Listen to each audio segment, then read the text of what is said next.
everyone, I'm going to show you how to know if disappearing messages are enabled.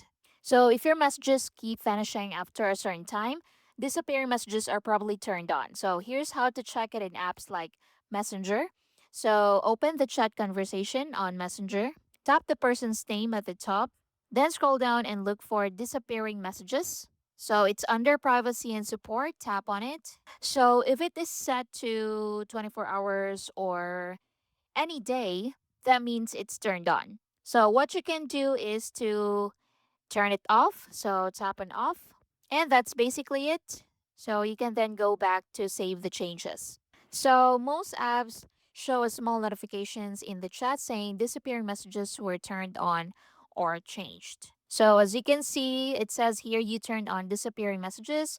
New messages will disappear 24 hours after everyone has seen them. So again, you just need to go to the chat box and click the person's name at the top.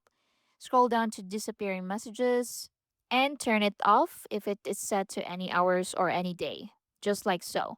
And that's basically it.